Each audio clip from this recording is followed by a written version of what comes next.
Well, the scream is ringing out over your internet connection, so it can only mean one thing, that it is time for Uncensored Horror, and we are back again. This time we're all grown up, we've all got sexy sleek bobs, and we're all going to college. Because this week we are following up our massively successful first installment of the franchise review with Scream 2. Diddle-oo, diddle-oo. Of course, I have my regular cast of killers here with me today. So we're gonna just go first impressions. What do you remember? When did you see it?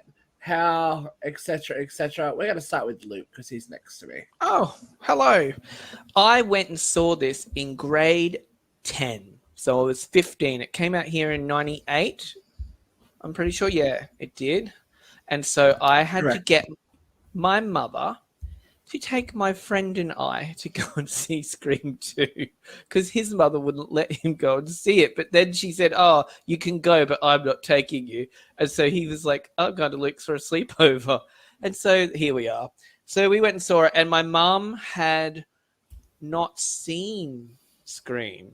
So she didn't know what the heck I was dragging her to because I had, I think I Know What You Did Last Summer had previously come out, and I dragged her to that, and she agreed to that, and she didn't mind it. So then when she came to see Scream 2, she was quite mortified, but she sat through it, and she's since, I think, watched the whole lot.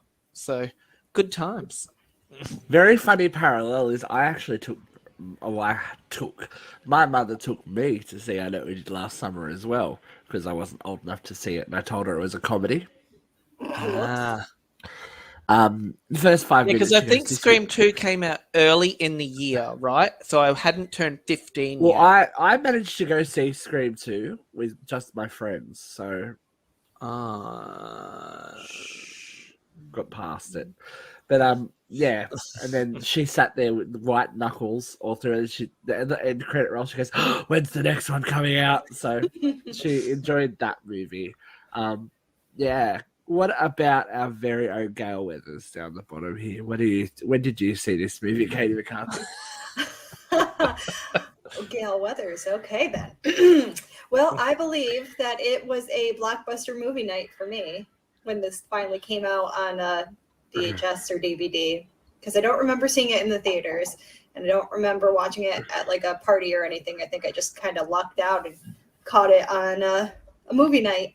And it's still as good as I remember it because I rewatched it for this, and it holds up, and I'm excited to talk about it. But Katie, do you always remember to set the alarm? Do I always remember to set the alarm? No, damn it. Okay, Brooke, what about you? I actually can't remember the first time I saw it, and that's just to be brutally honest, because, you know, scary movies and when I was younger didn't mix well. But I have, you know, throughout the years, I've seen this one about 12 times. It's definitely a worthy sequel. It's a worthy sequel. Yes, we'll definitely put it out there. Yeah. So, yeah, I don't necessarily remember a lot about seeing this movie. What I think of when I think of this movie is the hype around it. Because I just remember the anticipation for it. The first movie had been so successful, and everyone's like, "There's going to be a sequel. There's going to be a sequel. Oh my god, there's going to be a sequel!" Everywhere you looked, this was the beginning of the internet. So everywhere you looked, there was something to do with Scream. Who here read like drafts of the Scream 2 script before it came out? I was going to say, this is where the chronic problems with leaking in Scream came to. So that the beginning of multiple scripts, multiple endings, red herring characters, red herring actors, all that kind of stuff started to happen here because this was the boiling pot. At this time in 1997, the only thing that came out that was close to Scream was the first I Know What We Did Last Summer movies. The other movies that I've got that of kind of any kind of you know, worth mentioning was the first Wishmaster. Nope. The first Wishmaster had come out. Anaconda. Oh, Freaking Anaconda was great. We need to do that one. Event Horizon. Oh, that was even better. Campfire Tales. I love that. The Relic. So it's a good season for horror. Scream, kicked Alien Resurrection. That wasn't so great. could have been great. It could have been great, but it was not. It was still very much not a slasher territory, but by the time we get to 1998, that will definitely change. Well, the principal photography for this film started 6 months after Scream, so it was rolling pretty quickly. Mm. I think they knew what they had, and it was definitely worth mentioning. But they got it right straight off the bat. I mean, one of the things that I think of when I think of this movie is this Rolling Stone cover. Yep. That's amazing. Right? With all that Heather Graham, Heather Jada Graham's got Pinkett, an Sarah awful lot Michelle, of clothes Tori on. Spelling. A lot of red herrings there, let's just say. Because we're not going to... This review will be full with spoilers, but we're not going to spoil it straight away. If you were to look at that and go, wow, this cast's interesting, a lot of red herrings in that cast, in that photo. But the hype machine was well and truly alive, and we had kicked it off. Scream was beginning had its dominance, and we would see it carry through and, take a couple of missteps, but it's always been kind of top of the food chain when it comes to the slasher market. So let's dive straight in, shall we? Yes. Scream 2 picks up pretty much a year after the events of Scream 1. And our opening scene is at the premiere of a little movie called Stab. Hey, Sydney must have been really good at school, though, to still get into college after all that shit. Well, she might have got... You know how there's always that rumor at school, like if someone gets murdered or someone dies in your class, you get an automatic pass? Listen, I can verify that. I can absolutely verify that. In one of my... I think it was my media law class, a guy in our group, for our group project, died, and we all got A's on the project. There you go. It's very teaching Mrs. Tingle, isn't it? It's like, oh. Well, it was, So if you really want to get the college kids, just kill someone in your class. Pretty much. It was interesting. Just kind of walked into class one day, like, when are we going to get together to do this? Our group member died. Oh! Okay. Oh, right. Well, that's upsetting for everyone, isn't it? It was well, I think I had met that guy once in class before. Well, it's a group project. You never ever see anyone at the same time, do you? This is true, but anyone who's done college, university group projects, it's usually... Yeah, it's not the same as a group project down the brothel.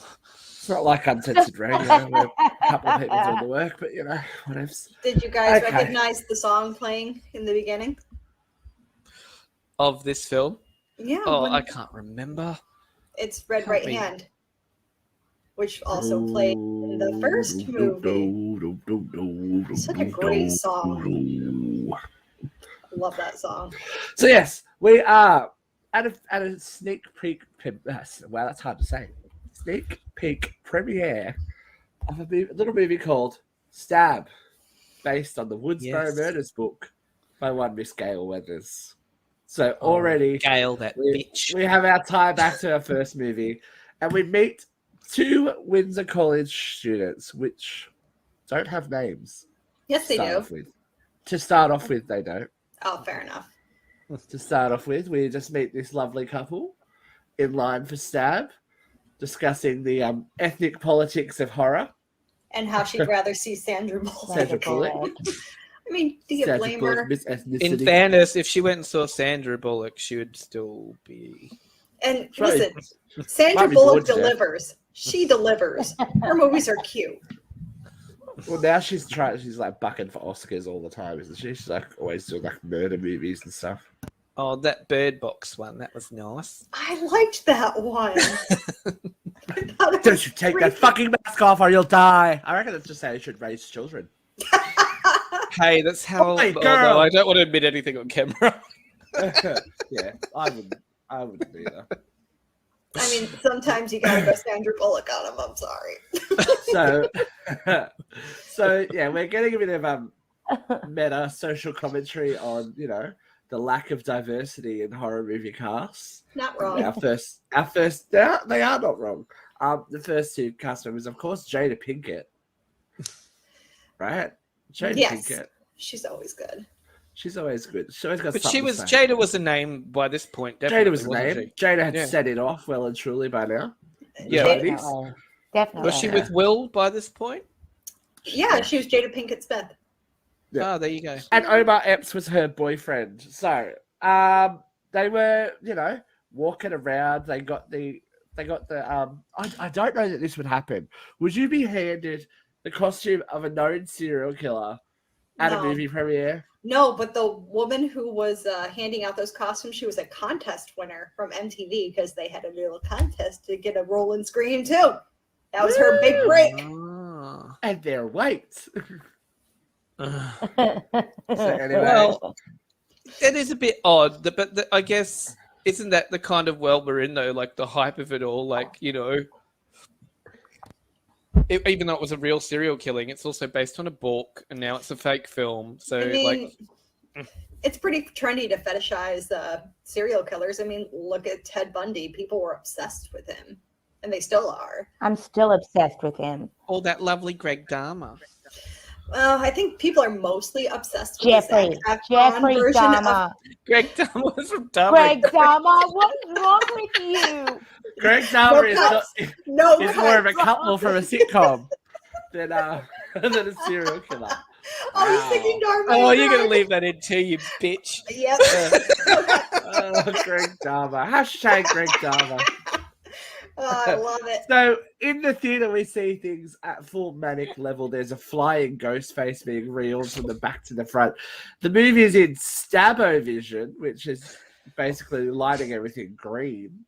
That's And really nice. people are already baying for blood before the movie started. I don't think I've ever been to a premiere like that, but I've been to I a couple went of to movie Vanilla marathons Sky, where that it was. pretty weird. I went to the premiere of The Rage Carrie 2. ooh. I mean, Was it full of telekinetic people throwing shit around, or? it wasn't that fancy, and the movie was not really worth writing home about. Well, I went to a few movie marathons where people acted like animals, but it was mostly because the clientele were all 15. I mean, you expect that kind of stuff when you go to like Rocky Horror, The but good old days of the movie marathon, hey? what are you gonna do? I don't Well- do that anymore. Let's put teenagers in a room for 9 hours together overnight and And see what spin happens. the bottle. Yeah, sounds like a really good idea. See who gets fingered. Plot twist, everyone. So, So Maureen yeah, is not having any of it. Maureen, her name's Maureen. I've just ruined it. yes, Maureen you and have. Phil. Remember that for later, kids. Maureen and Phil are not having a little banter, and she's not having it. She's like, nah, I'm going to get some popcorn. So she goes to get some popcorn. The With his largest money. tub with his money. I have my money. I asked for your money. I love that line. Which is true. And playing out on screen is a very familiar scene. It is the basically sort of remake of Drew Barrymore's scene in the beginning of Scream, but with, of course, the lovely Heather Graham. I thought What that did we was think of really this clever. twist? I thought it was really clever. Like, honestly, it was. It was kind of... It was so meta. It was meta. Like, they were just going for gold here. like she was Roller Girl by this point, right? Oh, I think so. Maybe. Yeah, like Yeah. but She Heather had had a already career done as that. well. Was she Yeah. Shagwell yet? Yeah. No, I don't think she was. No, but she was a name. She was getting there, and like Boogie so, Nights came out though, so she. Yeah. she was Roller Girls. Yeah, look, no, I thought it was just really clever in the way that they mirrored the scene, but it wasn't obviously identical. It was much more flashy on the screen there. Well, yeah, she got naked. I was going to Yeah, say and they nudity. Yeah, it was. Yeah. And I would have liked to see what Robert Rodriguez actually did with it. They had to reshoot it. Wes Craven had to reshoot those stab scenes. So I would have loved to see what Robert Rodriguez did, because he's done like little stuff like this before. That Thanksgiving one, you'll be going home in a body bag. I can't remember what the name was, and I can't remember what movie it was. I think it was called Thanksgiving or something.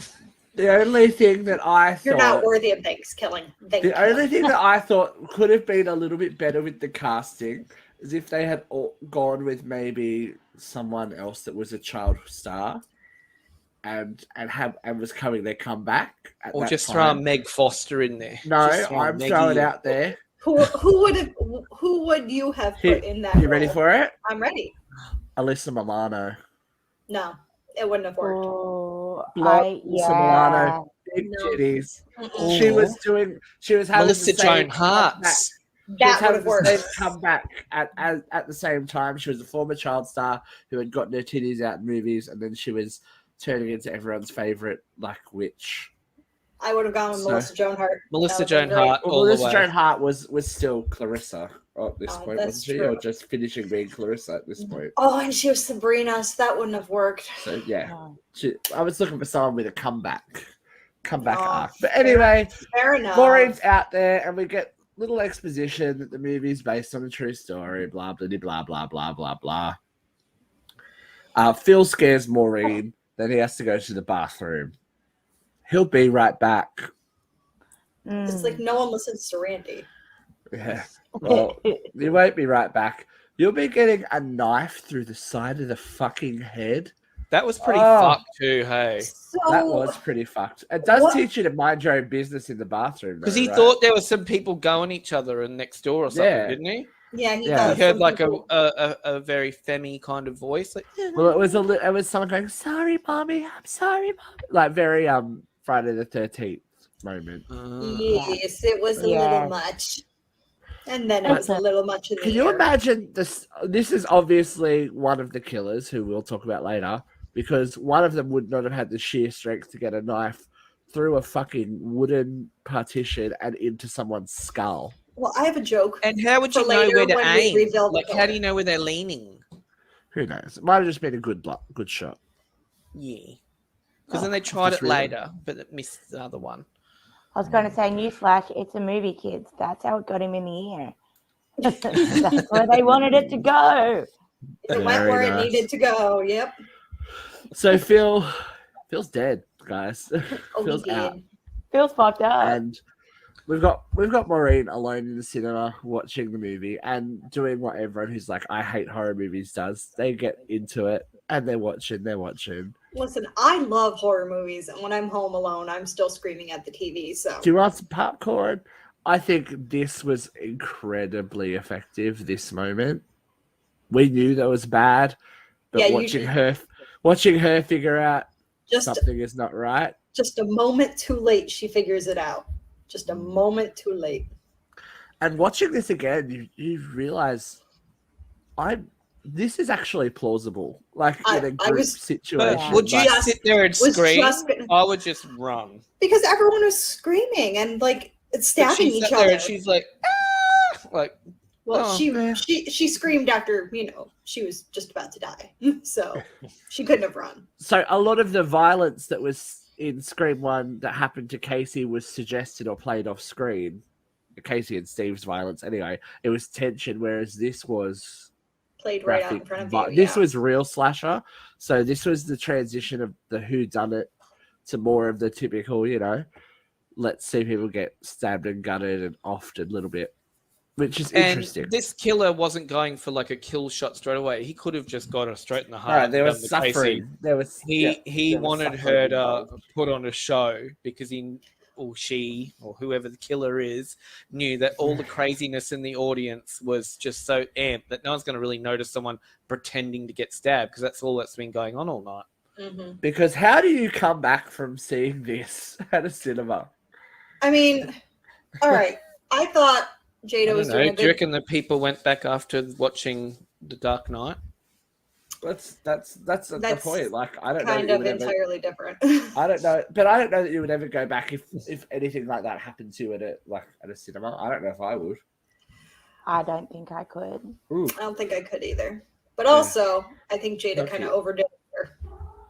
Oh, look, direction. That was the direction she was given. So, Fair enough. Are you coming up? and then or we what? get our first title sequence with a nice big slashy 2 in it. Scream 2. And we meet our returning characters. Of course, we have to have the one and only Ms. Sidney Prescott with an impressive bob. Oh, She's all grown up. she is all grown up. She at college, and she is receiving phone calls that she sounds like she's been receiving since the last movie. I like this nonplussed Sydney. This Sydney that is just like, yep, okay, I know what's going on. Enjoy the movie. And Star 69. Remember Star 69? Oh yeah, Good this is right when caller She had ID. caller ID. Yeah. Yeah, and Yeah. she just grabs her watch and starts reciting the law. I thought that was great. Yes, Just enjoy timing the it. movie. That We do was meet good. her. We do meet her roommate Hallie. I've got a picture for Hallie later. And they're just chilling, being besties, as you do. We do discover that there's shit going down. Do we Well- feel Hallie was a good friend replacement from Tatum's? She was the new Tatum, really. I feel like More. Hallie was a different kind of friend. Like Hallie was probably more. Hallie seems more like a college friend than a high school friend. Hallie was a lot more sensible, I think. Yes. Well, we do have to talk about Hallie because she went through quite a development process, but we will talk about that later as well. Well, did you guys catch the not Friday the 13th, the Nightmare on Elm Street reference in this scene? Mm, In the closet, there is a hanging striped sweater that resembles Freddy's. Freddie, no, always I've missed Wes it. was busy. Wes was a busy man. So we leave their dorm to find the one and only Mr. Randy Meeks. Yay. In his element, he's finally the cool dude Ugh, in cinema class, right? I mean, in this film man class. looked good. This man looked so good in this film. He was the dude, and it can't get any more 90s than this room. Joshua Jackson and Sarah Michelle Gellar. Who I else was? know. Who else was in there? What's his name? Dawson's Creek Timothy and Buffy Olyphant all as- thrown in. Timothy Olyphant as Mickey, his friend, his film class friend, Mickey. He's- I've got a photo of Mickey as He well. is so young in this film. Like, I just didn't. I'm looking at him like, I know who that is. I know who it is, but who is it? I had to look it up to see that it was him.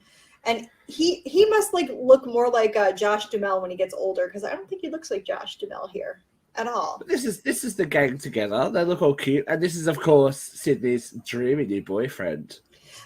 In what universe is Jerry O'Connell dreamy? He was dreamy in this movie. He I was tell you. cute. Leave him alone. No, That I'm was- not into it.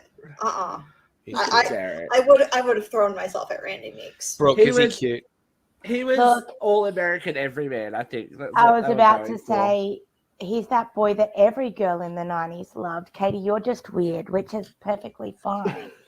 But he is the boy that everybody loved.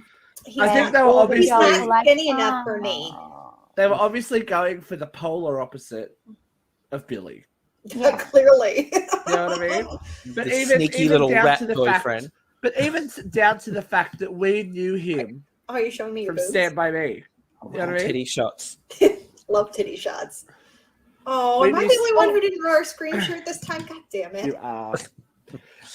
Yeah, we knew him. We knew him from Stand By Me. We knew he was a good dude. So yeah, Randy is living his best life. He's the king of the world, and they're ironically discussing sequels.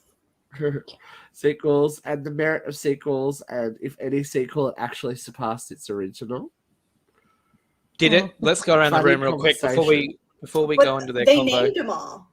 Yeah, but do we feel like any of it's true? Terminator 2, yeah, it definitely surpassed the Yeah, I original. think T2 is better, and I also think Aliens is better than Well, I think Yeah. Aliens and Alien are different movies. I think Alien is an atmospheric thriller, and Aliens is an action movie. I mean, if True, we're gonna, but if I like. we're gonna Ellie's. talk about that, what about Scream 2 and Scream? Well, we're saving that for later. But they love the meta, you know. I mean, we have Buffy the Vampire Slayer here, guys. We do. She was not originally supposed to be in this scene for as long as she was. There was originally another actress saying her lines, but she must have charmed them. A fresh new. No, I think they went back and reshot it because she seems to be sitting alone in most of her shots. Fair enough. She's sporting a fresh new do, which is interesting for things to come because people hadn't seen I Know What You Did Last Summer yet. We hadn't seen season 2 of Buffy the Vampire Slayer yet. You know, like that bob was very significant for Sarah. That it kind of changed. It kind of took her from that soapy actress who got her big break with Buffy, and that she was a movie star going back to a second season of a hugely popular TV show. Like, this is a very interesting time in these people's lives and careers, which is just fun to see. So we also get to see the one and only Ms. Gale Weathers. Oh, with more foils. Are we not? I want to talk about the hair. I want to talk about the hair. Are we not going to meet Haley's sorority sisters? We are, but I just want to talk about this first because All right. I had to think about it. I had to think about watching the movie. Okay. Do you think her haircut is purposely copying Sidney? No. I think it was just trendy. I think it was just trendy trendy. too. It's very on the nose for me, and I never thought about it until the last watching. I'm like, No, she is obsessed. She's obsessed with Sidney. She is, wants but to be that's a star. it was trendy back then. It could have just been like, you know, a subtle little, you know, hey, I want to be like you. We've all seen people that do it. I mean, we have, but Oh, I think, we have. but I There's think a hairstyle, then there's a hairstyle. Yeah, okay, originality. yeah, that's just the 90s, though. Everyone had that hairstyle and the chunky highlights, and Well, she famously didn't though. She was one of the big bouffanted girls of Friends, and then she comes away with a slick bob. yeah. But I mean, Interesting. but Monica Geller and Gale Weathers are two different people. Yeah, but I think it's a little bit more. Her hair didn't change. Her hair didn't change that extremely from Scream 1 to the next series of Friends. Maybe Gale's growing. Well, Gale is a lot more famous. Maybe that was her Hollywood makeover.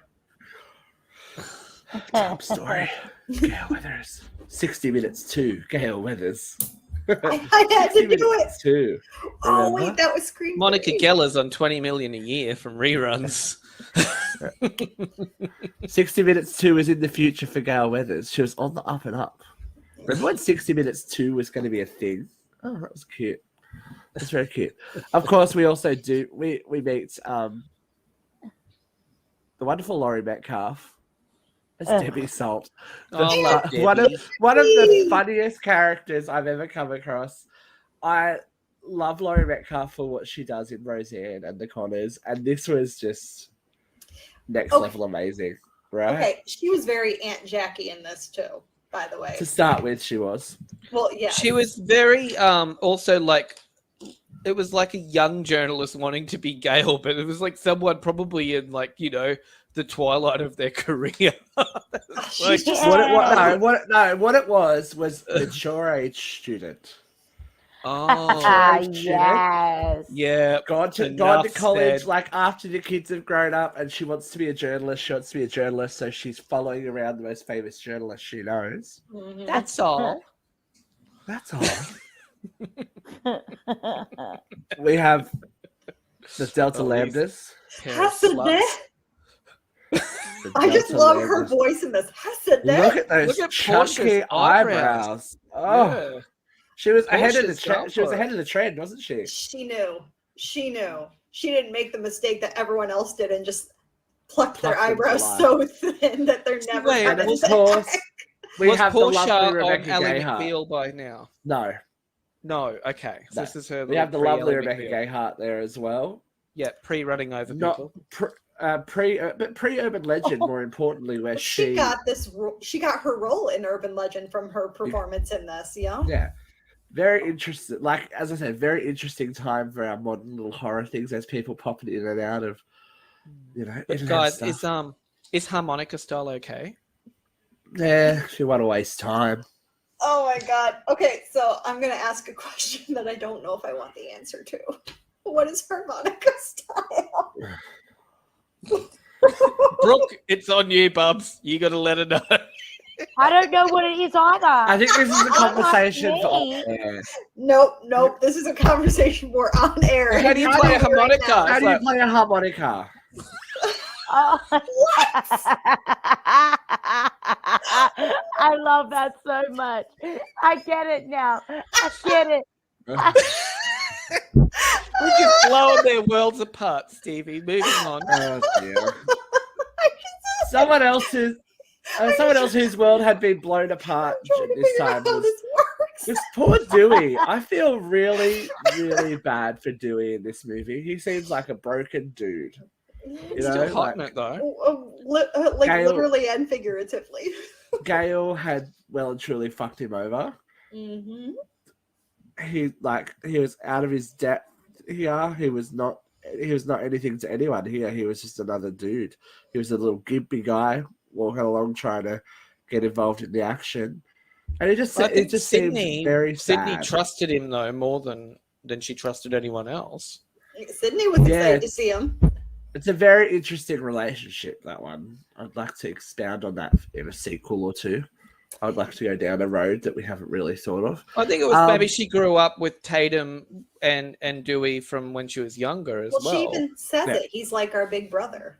Yeah. She'd never had a brother or a mother, Like, her dad is probably one of the worst parents in the world. Just constantly absent. Constantly absent, Mr. Prescott. Well, just never there. Speaking of keeping it in the family, do we know who Chief Hartley is? He's David Arquette's father. Yes, he is. Yes, he is. The one other character of note that we need to mention here is Mr. Cotton Weary. Now there's a dream boat.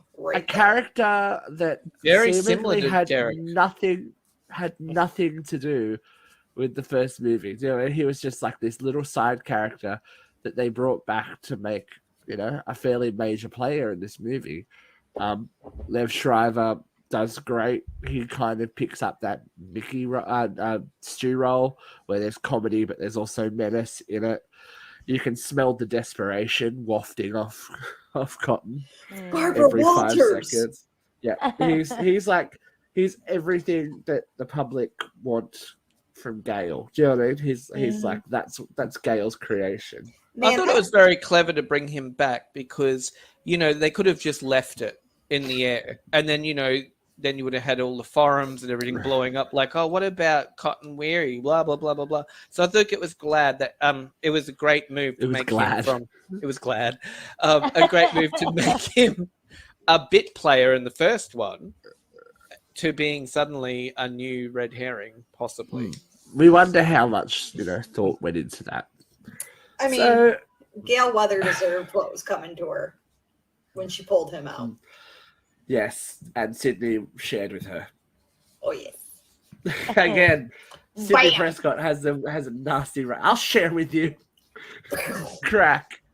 Did you get that on film? Yes, I got that on film. Hallie picked up the. I thought those two were going to go and crack each other then too. Yeah, see, the one character that kind of got shafted in this movie is Joel, the new cameraman. Yeah. It's like, he's a bit superfluous. I think Joel was happy to get shafted. Do we really need him around, though, is what I'm saying. Like, it would have been good to do a little bit more with that. Maybe put him in danger.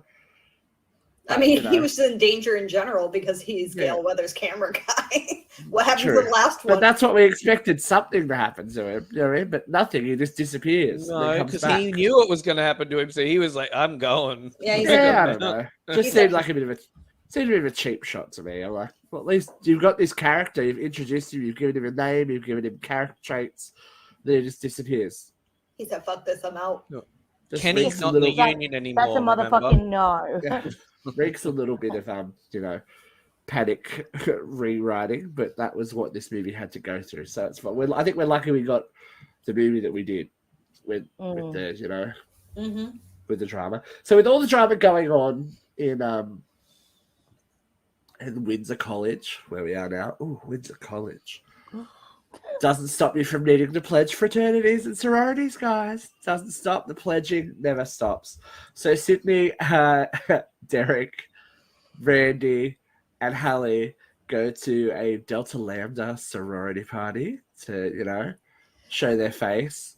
But the action really starts out across the way at Omega Beta Zeta, where, of course, we meet properly Miss CC Cooper, Sarah Michelle Gellar. Now, can I quickly just show this, that Will did this artwork for us? Thank you, Will. You always do a great job. That was Miss Katrina A. Johnson as Cece there. I think Katrina's boobs had fit on the couch. Wait, hold on. Let me see that again. Hold on. This one. Boobs aren't big enough to be Katrina. Yeah. Wow. Kitty's titties, indeed. There are a lot of deleted scenes from this movie, and you notice things even now. Like we've jumped back into doing this, you notice so much, like behind the scenes stuff that you didn't notice before. Like you don't notice her lingering in the background of shots and stuff like that. Like I didn't, and that made me think about it when the Delta Lambs are having a conversation with Sidney and Hallie. Why is she there? Because she's not that sorority. Oh, was Cece there? She was there? She's in the background. I didn't even know see that. her. Yeah, You guys didn't she's see in her? the background. I'm like, I saw but- her and I thought the same thing because I was like, hang on, Well- they're different sororities, aren't they? Okay, Yeah. well now I got to go back and look because all I was Yeah, all I was bringing up was she was on the phone with Selma Blair. Yeah, they're literally yeah. I don't know if that was intended as a red herring or something like that, but that's what happened. So Cece is stuck at Omega Beta Zeta as sober sister because they're partnering fraternities, also having a party. Her boyfriend sounds like a piece of shit, doesn't he? Ted. Oh, Ted sounds like a freaking asshole. Why is every Ted in anything an asshole? Think about it. Yeah, Ted was an asshole in Buffy as well. It was like a stepdad for a day. Ted was a piece of shit in How I Met Your Mother too. All the Teds. So her alcoholic boyfriend is, who she thinks she's talking to, but we get the very familiar voice of Ghostface playing with her. This was amazing. Peekaboo. When he walked out. Snuck in the house while she was there, and then that was the famous "Don't forget the alarm." Because you thought she was safe then because her roommate was with her. I was like, oh, okay, it's the tension's off. And then you just see this ghost face walk out from behind the booth. I was like, not oh, so shit. much. Because it was on like Donkey Kong, and for everyone that watched Buffy, it was no Buffy Summers that we were dealing with. She was not slaying no ghost faces. A flesh and blood normal girl who sadly had to go bye-byes over the edge. She had a wicked stabbed death. twice and then thrown onto like 2 stories onto Concrete. cement. It was Yep. horrible. Just great, screaming the whole way down. And she has a Very great good scream. scream. She has a great scream. She should have, should have done Amazing. more. Meanwhile, Cotton Weary is lingering around these college kids trying to convince Sidney to do this interview. It's like, Cotton. Hi, what's going young on? people. I'm one of you. Yeah, exactly. Exactly. Where are the cool parties at? Very Drew Barrymore Never Been Kissed moment, right? News breaks of the drama at Omega Beta Zeta, and the place just empties out, leaving I should one have Miss brought my Sidney, drink. leaving one Kids are Miss Sidney assholes. Prescott to answer a phone. Okay, If I was Sidney, I would never answer a phone anywhere. But Oh no, that's just fuck me. that. who answers a phone to somewhere, one, they're not living, two they're not even associated with. Like, I'd be like, your phone's ringing, bitch. Might want to go pick that up. She knew she had, but that was the thing. She knew she had to. Like, the way that she plays it, she goes, I know I have to answer this phone call. It's coming for. Like, I think that she knew it was, and she says it later. She goes, I knew it wasn't over. Yeah. She's I think she knew after something happened in Omega Beta Zeta that it wasn't just another prank caller. Like, it was someone serious. Something was happening. Yeah, something was happening, and we get a nice little chase scene, kind of reminiscent of her first interaction with Ghostface in her first movie. Out of the closet, like locked doors. Derek springs to action and tries to rescue her, but knife comes through the door and misses Derek's face, though. So that's something the killer likes to do, is get those ears. Well, he was stabbing. He was going for Sidney. Sidney ducked. Yeah, Sidney's smart because Sidney Prescott is smart. We know that. So Ghostface gets away and leaves someone alive for the first time, right? I didn't like Sidney. I didn't like this scene, and I'll tell you why. No, I liked it. Can I tell you why? You go. Well, I would say you can go first, and I'll tell you why. Okay, I think it was a really smart move by that Ghostface, and that's all I'll say, because I don't want to ruin anything. I just think that they knew the seeds of doubt they were trying to plant. So it was clever. That's the reason Katie McCarthy, rebuttal. I didn't like it for that reason, because it was a very specific move made by the writers to set him up. And I didn't like it because it was very obvious. I'm like, oh, they're setting him up to be the killer. But were they? No, none of the drafts I read. They were the seeds of doubt are out there. Yeah. It was very much a setup, like, oh, she's dating another killer. We'll see. We'll see. I don't think it was that badly intended. I think it was just to create doubt where before, by this point, we knew Billy was a killer. You know what I mean? Yeah, by that third murder or attack, well, there hadn't been this many murders. You know what I mean? Yeah. It was literally Casey and Steve, and then it was they were going for the core cast. Yeah. There's an intention there to set more hysteria and to amp everything up because I get the motive of it. I just didn't like how it was executed. This is where we get the reveal, and we've already spoiled it, that the college students that are being murdered are following the pattern of Woodsboro. So Maureen Evans was Maureen Prescott. Phil Stevens. Steven was Casey's boyfriend. And of course, Casey Cooper. Her real name was Casey. Yep. Casey Becker. Exactly. So the detective trio of Randy, Gale, and Dewey deduct that there's going to be, if the killers could be trying to recreate Woodsboro and pick up for lost time. Well, Debbie Salt has a very specific line in this scene. The killer's trying to repeat Woodsboro. The killer may be from Woodsboro. Mm-hmm. That's all. That's all. Okay, Aunt Jackie. Listen, local woman. Yes. Local woman is the best part. I just want to say that to anyone. When I go to work now, I'm going, listen, local woman. Listen, local woman. Yeah. And of course, we get the obligatory Dewey and Randy scene reciting the rules of a sequel. Well, they were also picking apart the casting of Stab, which I thought was great. Yes. Well, can we talk about who else was cast? So we knew Heather Graham was. But who was cast as Sidney? Tori Spelling, which she said in the first movie, Tori Spelling would probably play. My luck, I'll get Tori Spelling. And she self-fulfilling prophecy. Say, shout out to your Tori mum's Spelling. not laying in a. What does she say instead of the original line? Dead in a coffin somewhere or something, isn't it? Your mum's dead in a coffin somewhere. Listen, you got to give it up to Tori Spelling for making fun of herself because that was great.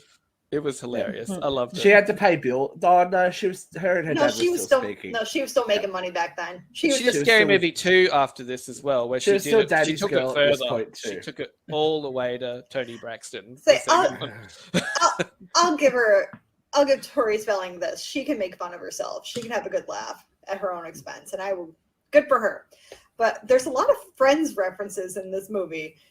David Schwimmer, Jennifer Aniston. So Randy, Gale, Dewey, and of course Joel, the superfluous fourth, is it's like just like a bad orgy where the fourth person just gets to sit in the corner and watch. Be cuckolded a bit. It's cuckold night at Orgy Central. Are discussing the likelihood of who the killer could be. So much for me. When we get another phone call in the park saying that the killer can see them. Okay, hold on. Now I got to prepare for this. This is emotional. This was totally unexpected, right? You want to be one of the big boys? Manson, Bundy, OJ, Dahmer and Greg. Greg Dahmer, you know.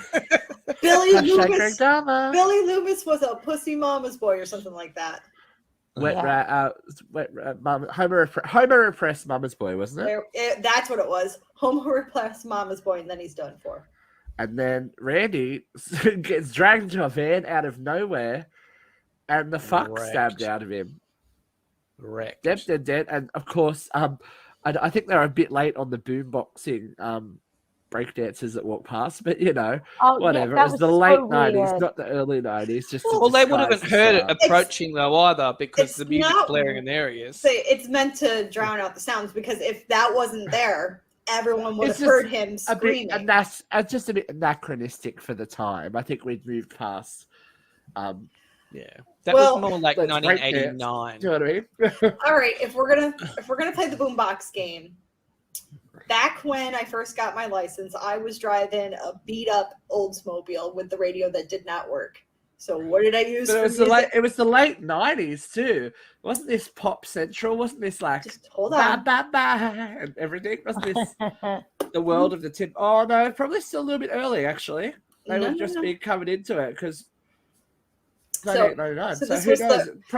They were college students too. Yeah, and this was the early 2000s when I had my license. So in the back seat of my car, I had a boombox for music. Oh man, trash. It was great. So what do we make of? And this is something that a lot of people we discover Randy's body. Oh yeah. Oh, look at we discover Randy's body. Look at Joel's face in the background. He's just like, Joel doesn't he's checked care. out then. He's just like, better him than me. Did you guys see the lipstick on Randy's hand? No. No one ever sees it. So go back. Why is there lipstick on his hand? There's lipstick on Randy's hand. I think he's tried to grab her or something, but there's like a lipstick mark. Gave it away. So, look, we're gonna get there soon anyway. We're gonna get there soon. So poor Randy. Like, if anyone was gonna survive, I thought it might be Randy. I did too. This kind of made me think, oh, this is gonna be different. Do you think that brutality was realistic from the killer that killed Randy? I think so. I think when you there's a lot of anger in that. Yeah. There's a lot of anger. It was I mean, and we'll explore. We will explore why that killer was so angry in a bit. So, ironically, the person at the police station with Sidney is Mickey, not her boyfriend. I thought that was weird. Well, her boyfriend was in the hospital, wasn't he? I know, but still, why would... See, and I thought that she'd already started doubting him, and that's what they wanted. She was just trying to throw transition people away, maybe. Yeah. Because there were Mickey and Haley with her. Yeah. So Hallie. Was it Hallie or Hallie? It's Hallie. Oh God, it's the same goddamn thing. No, it's not. Same thing. Yes, it is. It's the same thing. There's no Y before the L. It's not. So we have another scene coming up, which I thought was incredibly effective. What they did with the last movie, they kind of upped the ante for a lot of our cast here. There's a movie. We discovered that Sidney is actually the star of a Windsor College drama production, that she's an actress, which will come back to haunt her in the next movie. And is this a shed some light? Is this a real play? I'm just curious. It's based on the fall of Troy. The character's Cassandra. She's in a couple of different, places. So Sidney, plays Cassandra, who is a psychic basically, and saw the fall of Troy happening, and saw all the drama before it actually happens. So very much mimicking her own life, which is brilliant. But this whole scene blew my mind a little bit. It was so well done. I liked this scene. You can put the killer in amongst it, that she's playing a part, but it's really her real life, and it's like everything's kind of coalescing on stage for that moment. And this is the first time that came into my mind that Sidney might be going crazy. Like Sidney might be losing it. I was gonna say, do we think Ghostface was actually there, or do you think definitely. I think he was definitely there. Oh, I definitely there, think because you see him. Definitely. You see him and driving he her attacks nuts to make her look like an idiot in front of everyone. To make her like the crazy one. Do you know what I mean? Gaslighting her. Yeah, the first time it was just about getting her and about killing her, not about making her look guilty. Because she was responsible for something that happened at the end of the last movie, and the idea that her guilt had driven her to something else is a big thing. Love that scene. I love the use of like the mask, different masks, the lighting effect, all that kind of thing. Cat and Mouse done correctly. Horror people, horror filmmakers, people making the new Halloween movie. Who just don't get it. Who don't get it. Exactly. After all this, Sidney is assigned to special agents. We do get the lovely scene in the middle, random scene of the Top Gun moment. Where Derek sang to her. And let's just say, I think we're all glad. I would be ovulating hard. I'd be like, oh. We're all glad that Jerry O'Connell is not a singer at this point. Would have left and been like, it's on you, bro. I would have pushed him off the fucking table. Just saying. He's the only one who wants that real pathetic kind of thing. He makes one mistake. He makes one big mistake. What does he do? Oh, he gives her his letters. Oh, yes. Not supposed to do that in any way, shape, or form. Brother's going to kick his ass, but it's tradition. It's so romantic. So Sidney has her little fraternity pendant there as safekeeping. So these are all gestures. In the end, I feel really sorry for Derek, but whatever. So after all these attacks, Sidney is being seconded away to another location with her best friend Hartley. Therapist. When something, probably one of my other favorite scenes happens. We get an attack, not in some random small location, like where everyone's safe and you can sneak away. This happens in the middle of the fucking street, in the middle of the town, and we end up with this fucking car accident. This is the part of the movie that I remember. Now, I remember this part intensely because I remember going, "Oh my god, they have to climb over him. They have to climb over him. That's fucked up." If you remember the initial scene, they didn't even try to like make it look realistic. That dummy is just hanging out on top of the car, like it's just very obvious when it crashes. I feel like the smushed face though was pretty realistic, and the gurgling. Oh yeah, that was great. But like right when they're about to crash into it, you can like plainly see that is like a dummy.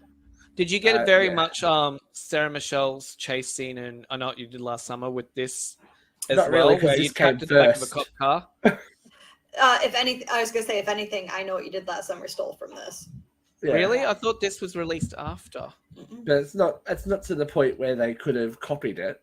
No, but maybe it was just a coincidence. It was a similar scene, but I feel like having to escape over the killer is a little bit more dramatic. It is very dramatic. Kicking out a window.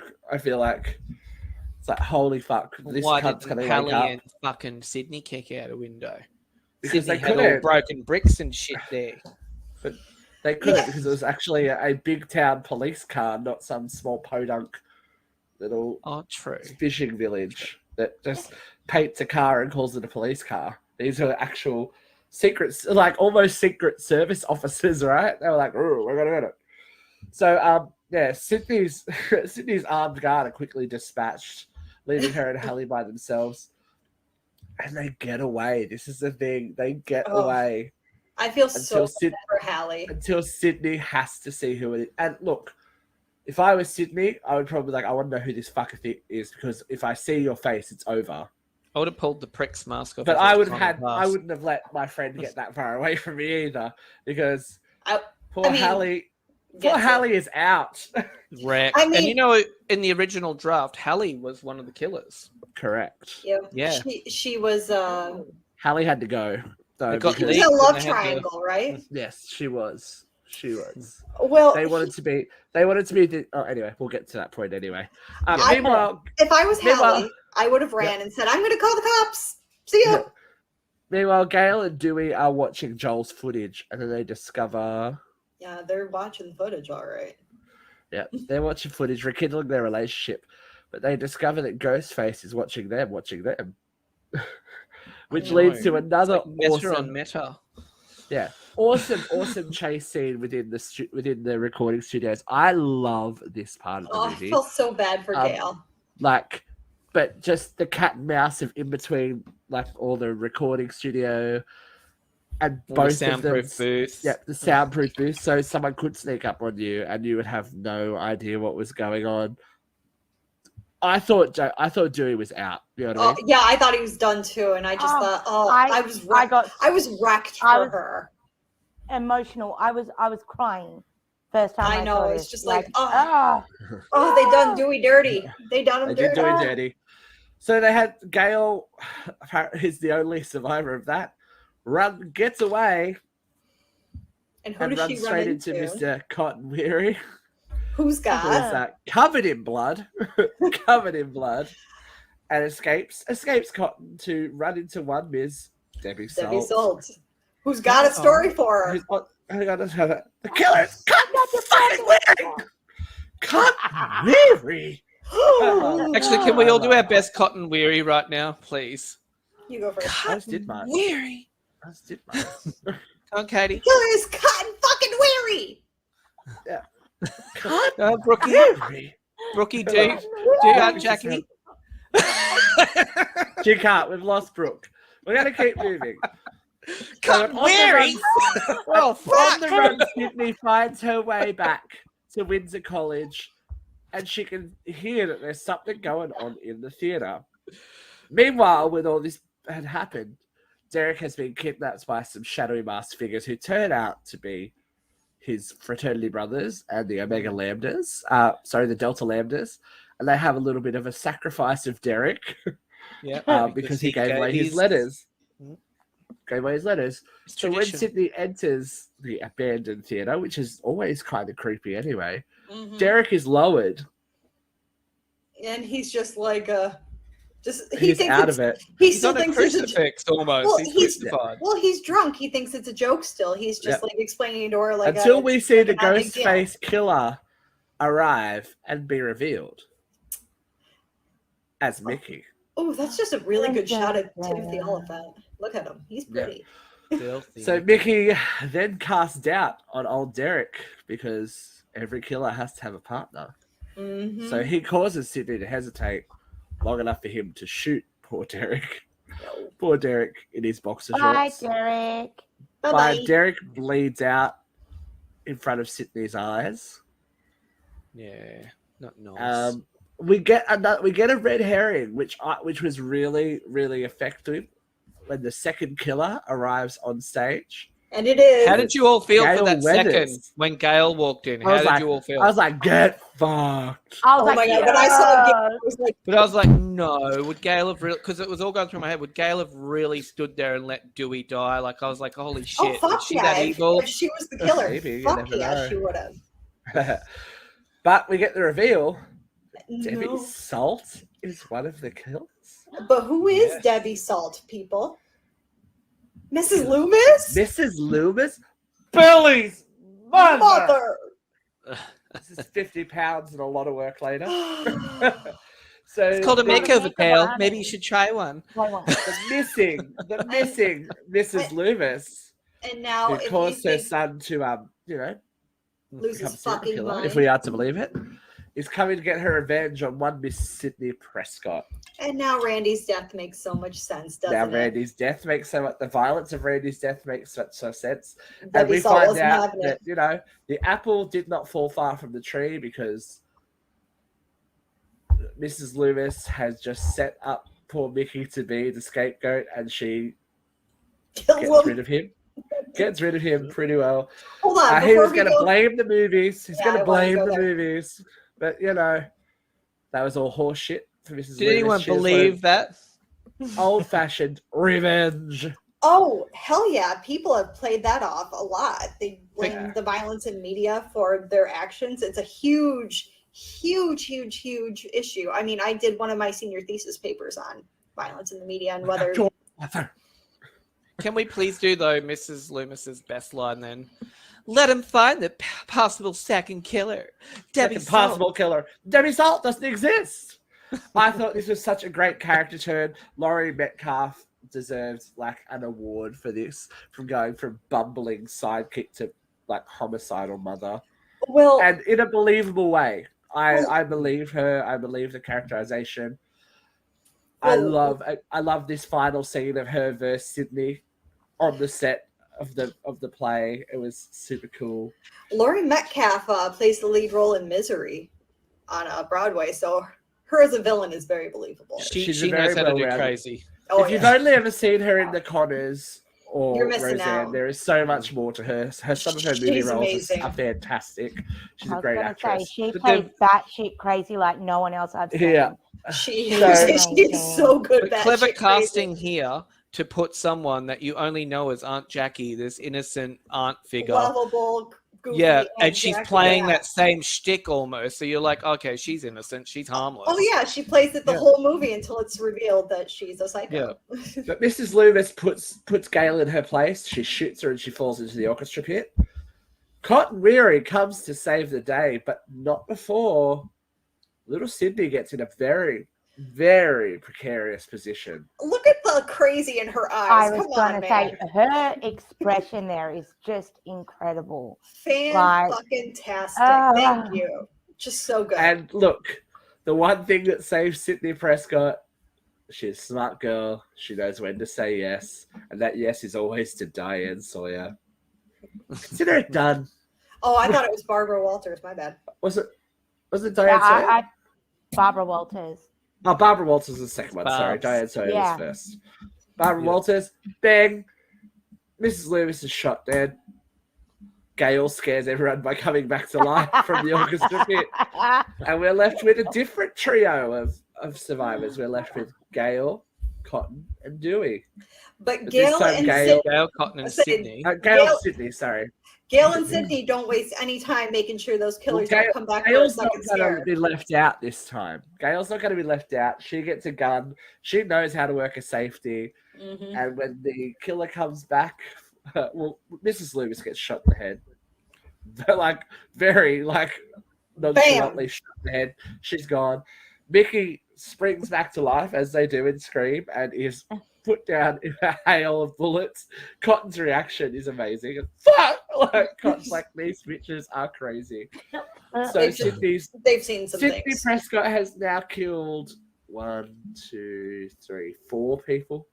Sydney's got a body count of 4, so she's going hard. And that's pretty much the end. Except we see again one Mr. Dewey Riley wheeled out alive, but this time instead of covering the story, Gale goes with him. Yeah. So that's a bit cute. Little Really cute character moment. arc. And then when the reporters come to interview Sidney, she gives Cotton exactly what he wanted, which was That all the 15 fame, minutes. Yep. all the attention, and she can just walk away into the credits. I mean, do we really believe that the police would just let her walk off into a We No, don't because know then you how- see we- her walking. There's more reporters swarming her after that Yeah. after that scene. So no, And she you don't wasn't know that how long alone. after all that is, because if the medics are there, I'm sure the police are probably there. And Yeah, fair enough. That's the end of Scream 2, kids. The bloodbath at Windsor College. Okay. So, My final We're fun gonna- fact is they originally wanted a Bittersweet Symphony to play at the end, But they since couldn't because Cruel Intentions. no, they couldn't because it had a sample of the Rolling Stones, and it was currently in the lawsuit. So they had a collective soul. They had the collective soul song that you hear, but they asked them to add the strings to it to make it more dramatic. All right, let's give it our review. Brookie, what's your final analysis on Scream 2? Look, I really do like this as a sequel. I do. I don't like a lot of sequels, but I do like this sequel. It was very well done, and I do like, the psycho killer. She did it so well. It was amazing. Yeah. Out of 5? I like out of 5 Scream masks? What do we give it? I reckon. Look, I'd give it a solid 4.5. Very nice. Very nice. Brookie's going 4.5 Scream masks out of 5. What about Katie McCarthy? I'm going to go with 4.5 out of 5 also. There were some things that kind of were done deliberately, and I'm just kind of like, oh, come on. You're better than this. You are better than this. But it's still one of my favorite sequels. It still holds up. It's still one of the most solid sequels out there. It's what Halloween now fails to do, to live up to the hype of the original. So yeah, 4.5 out of 5. Luke. Look, I'm going to say that as far as sequels go, it doesn't get any better than this, and I feel it is definitely on par with part 1. So I'm giving it 5 out of 5. I really do. I think it done some things differently, but it done them better. And, part 1 will always have that special sentiment to it that it was really a creative change in the horror genre. But I think part 2 ran with that and really took it there. So, yeah, I think it's as good as part 1. Very, very good. And look, I am not going to disagree with you. I think this one deserves a 5 out of 5 as well. I think that this is what you can do right when you do a sequel. I don't think there is a better direct sequel to a horror movie. I think that this is definitely where Sidney's life would have gone, no matter what, probably. I like the expanding of the cast, the expanding of the world, trying to throw a bit more mystery in there, but as well as embracing the slasher nature that people wanted to see. I mean, people wanted a slasher movie. They don't want another whodunit straight up. They want to see people get knifed. We want to see these people that we know, like Sarah Michelle Gellar, Rebecca Gayheart, Joshua Jackson. We want to see all these people, but we want to know, are they the killer? Like, it adds to the mystery, and the machine has. This is the thing with Scream, for better for worse. The machine has to get bigger. Everything has to amp up every sequel, and whether that's done successfully or not is up for debate, especially with the next 2 movies, possibly the next 3 movies. We don't know, but they got it right here. They caught that lightning in a bottle a second time, and I can, more often than not, I watch these 2 movies together. I agree. If that makes sense. Kind of like I'm in the minority, but kind of like Halloween 1 and 2. I very seldom watch Halloween 1 by itself. I watch Halloween 1 and 2 together. Oh, the original Halloween 2 is I feel like they complement each other. Absolutely. But, guys, we've survived high school. We've survived college. Next week, we are taking it all the way to Hollywood, for better or for worse. Why not? There's going to be some interesting opinions on this one, next one, I think. But please give us your review on Scream, or your review on our review. Make sure that you jump over to Uncensored Radio and follow us on all of our social medias, please. Twitter is @LiveUCR. Instagram is @LiveUCR. Facebook is My Uncensored Radio. And YouTube is My Uncensored Radio. We're also on Spotify, iTunes, iHeartRadio, anywhere you can find podcasts. Make sure you give us a like, a follow, a review, something to make sure that we can keep bringing you all the good stuff. So until next time, we're going to say it again. Don't answer the phone. Don't answer the door. But most importantly, anyone? Don't scream. Don't scream. Bye.